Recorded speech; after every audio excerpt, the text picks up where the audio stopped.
সকলকে স্বাগত। আজকে আমাদের আলোচনার বিষয় মিথুন রাশির জাতক জাতিকাদের সেপ্টেম্বর মাসটি কেমন যেতে চলেছে। সেপ্টেম্বর মাসের 1 তারিখ থেকে সেপ্টেম্বর মাসের 30 তারিখ সময়কাল পর্যন্ত মিথুন রাশির রাশিফল, এই নিয়ে আজকে আমার আলোচনার বিষয়। প্রথমেই আলোচনা করব মিথুন রাশির জাতক জাতিকাদের অর্থনৈতিক দিক নিয়ে। এই সময় মিথুন রাশির জাতক জাতিকাদের কিন্তু অর্থনৈতিক দিক বেশ কিছুটা স্টেবল থাকবে, অর্থাৎ স্থিতিশীল থাকার সম্ভাবনাই বেশি। যারা লোন নিয়েছেন তাদের কিন্তু এই সময় লোন শোধ হতে পারে বা লোন পরিশোধ করার মতো সুযোগ এই সময় আপনারা পাবেন। মিথুন রাশির জাতক জাতিকাদের এই সময় ব্যয় বাড়বে, সেক্ষেত্রে অবশ্যই ব্যয় কিন্তু শুভ কাজের জন্য ব্যয় বা শুভ ইনভেস্টমেন্টের জন্য কিন্তু ব্যয় আপনাদের ওই সময় হবে। যারা জমি বাড়ি ক্রয় করতে চাইছেন তাদের জন্য এই সময়টা যথেষ্ট শুভ একটি সময়। যারা বাহন ক্রয় করতে চাইছেন অর্থাৎ 2 হুইলার বা 4 হুইলার, তাদের জন্য কিন্তু সময়টা খুব একটা উপযুক্ত নয়। অর্থাৎ বাহন ক্রয় করলে কিন্তু এই সময় বিশেষ ফলপ্রসূ হবে সেই বিষয়টা কিন্তু দেখা যাচ্ছে না। জন্মস্থান থেকে কিছুটা দূরে গিয়ে বা জন্মস্থান থেকে বহু দূরে গিয়ে কিন্তু আপনাদের উন্নতি এই মাসটিতে লক্ষ্য করা যাচ্ছে। অর্থাৎ এই মাসে আপনারা জন্মস্থান থেকে দূরে গিয়ে কোথাও বসবাস শুরু করতে পারেন, সেটা কর্মসূত্রে হতে পারে, বৈবাহিক সূত্রে হতে পারে। ওভারঅল এই মাসটিতে কিন্তু জন্মস্থান থেকে দূরে গিয়ে থাকার ফলে ভাগ্যের উন্নতি লক্ষ্য করা যাচ্ছে। এবার আসবো মিথুন রাশির জাতক জাতিকাদের কর্মক্ষেত্র নিয়ে, অর্থাৎ যারা চাকরি করেন তাদের জন্য।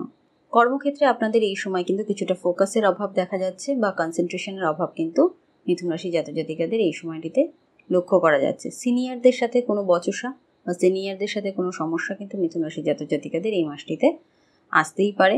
সেই ক্ষেত্রে ওয়ার্ক প্লেসমেন্ট বা ওয়ার্ক এনভায়রনমেন্ট কিছুটা কিন্তু ডিসস্যাটিসফ্যাকশনে রাখবে, অর্থাৎ কর্মস্থলে গিয়ে শত্রুতা বা কর্মস্থলে গিয়ে কোনো ঝঞ্ঝাট বা সমস্যার শিকার কিন্তু মিথুন রাশির জাতক জাতিকারা হতে পারে। যারা নতুন চাকরির চেষ্টা করছেন তাদের ক্ষেত্রে বলবো 18ই সেপ্টেম্বরের পর থেকে অবশ্যই সময়টা ভালো আসছে। সেই সময় যদি কোনো রেজাল্ট আউট হয় সের জন্য কিন্তু আপনাদের ফল কিন্তু ভালো হবে বা আপনারা কোনো এক্সাম ক্র্যাক করতে পারেন, কম্পিটিটিভ এক্সাম কিন্তু এই সময়টা আপনারা ক্র্যাক করতে পারেন। এছাড়াও যারা ক্যাম্পাসিং থেকে চাকরির জন্য চেষ্টা করছিলেন তাদের অনেকেরই কিন্তু এই সময় ক্যাম্পাসিং থেকে চাকরি হওয়ার সম্ভাবনা রয়েছে। অর্থাৎ নতুন চাকরি যারা খুঁজছেন তাদের জন্য সময়টা ভালো, নতুন অপরচুনিটি কিন্তু আপনাদের আসছে বা নতুন অপরচুনিটি কিন্তু আপনারা পেতে চলেছেন এই সেপ্টেম্বর মাসটিতে। এবার আসবো যারা মিথুন রাশির জাতক জাতিকারা ব্যবসা করেন তাদের জন্য। যারা ব্যবসায়ী রয়েছেন তাদের জন্য কিন্তু সময়টা ভালো আসতে চলেছে। অর্থাৎ এই সময় কিন্তু আপনারা কোনো রকম বড় ডিল পেতে পারেন বা বড় কোনো সুযোগ বা চান্স কিন্তু পেতে পারেন। ইনভেস্টমেন্টের জন্য সেপ্টেম্বর মাসটি মিথুন রাশির জাতক জাতিকাদের যথেষ্ট ভালো সময়। এই সময় কিছুটা পরিবর্তন লক্ষ্য করা যাচ্ছে। সেক্ষেত্রে এই পরিবর্তনটা কিন্তু অবশ্যই আপনাদের শুভ পরিবর্তন। দেখা গেল আপনি আপনার শপ বা কোনো জায়গায় রিডেভেলপমেন্ট করলেন, নতুন করে সাজালেন বা শোরুমটিকে নতুন করে সাজিয়ে তুললেন, আউটলেটটিকে সাজিয়ে তুললেন, এরকম কিন্তু পরিবর্তন হবে। কিন্তু সেই পরিবর্তনটা অবশ্যই শুভ কারণে বা আরও ফার্দার বেটারমেন্টের জন্য কিন্তু কিছুটা পরিবর্তন এই মাসটিতে দেখা যাচ্ছে। ডিসিশন মেকিংয়ের ক্ষেত্রে ব্যবসায়ীদের মধ্যে একটা কনফিউশন লক্ষ্য করা যাবে গোটা মাসটি জুড়ে।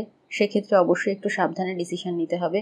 23শে সেপ্টেম্বরের পর থেকে কিন্তু বিজনেসের জন্য যথেষ্ট ভালো সময় বা বিজনেসে উন্নতি বা ডেভেলপমেন্ট কিন্তু অবশ্যই লক্ষ্য করা যাচ্ছে। যারা বিউটি প্রোডাক্ট বা কসমেটিক্স অথবা পার্লার ওরিয়েন্টের কাজের সাথে যুক্ত রয়েছেন তাদের জন্য সময়টা খুব একটা ভালো যাবে না। বিশেষভাবে যাদের সময় ভালো যাবে এই সময়টিতে যারা আয়রন, স্টিল এই ধরনের কোনো কাজের সঙ্গে বা ব্যবসার সঙ্গে যুক্ত রয়েছেন, এছাড়া যারা কনস্ট্রাকশনের কাজের সাথে যুক্ত রয়েছেন কিংবা ল্যান্ড ওরিয়েন্টেড কোনো কাজের সঙ্গে যুক্ত রয়েছেন তাদের জন্য কিন্তু এই সময়টা যথেষ্ট ভালো আসতে চলেছে। এবার আলোচনা করব মিথুন রাশির জাতক জাতিকাদের প্রেম ও বিবাহ নিয়ে।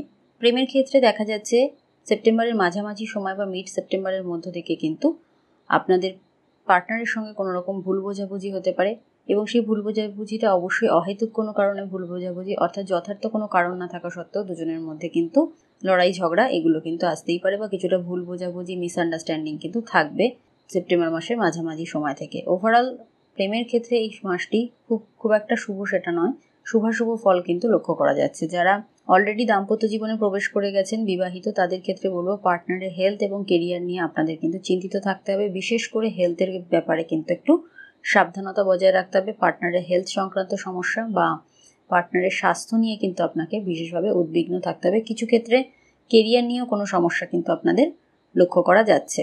এছাড়াও যারা রিলেশনশিপে রয়েছেন বা ম্যারিড লাইফ লিড করছেন তাদের ক্ষেত্রে বলবো পার্টনারের সাথে কিছুটা ডিস্টেন্স বা ডিটাচ তৈরি হতে পারে, সেই দিকে একটু সাবধানতা অবলম্বন করতে হবে। এবং কর্মসূত্রে পার্টনার কোথাও ট্যুরে বা লং ট্যুরে বা কর্মসূত্রে কোনো ট্যুরে কিন্তু অবশ্যই যেতে পারে।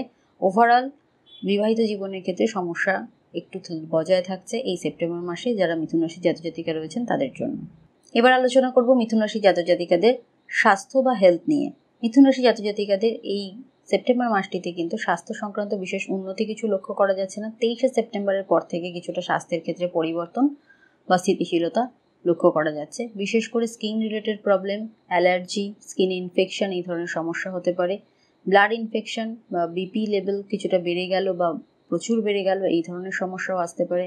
অন্যান্য সমস্যার মধ্যে চোখের সমস্যা, লিভারের প্রবলেম বা ফুড পয়জন বা ফুড থেকে কোনো রকম ডায়রিয়া এই ধরনের সমস্যা কিন্তু লক্ষ্য করা যাচ্ছে। জলবাহিত কোনো রোগ, টাইফয়েড বা কলেরা এই ধরনের কোনো রোগও কিন্তু আপনাদের হতে পারে। অবশ্যই সাবধানে থাকতে হবে। মিথুন রাশির ওভারঅল মাসটিতে স্বাস্থ্য নিয়ে কিন্তু একটা সমস্যা ডেফিনেটলি লক্ষ্য করা যাচ্ছে। এই ছিল আমার মিথুন রাশির জাতক জাতিকাদের সেপ্টেম্বর মাসটি কেমন যেতে পারে। যদি আপনাদের ভিডিওটি ভালো লেগে থাকে অবশ্যই লাইক কমেন্ট করুন।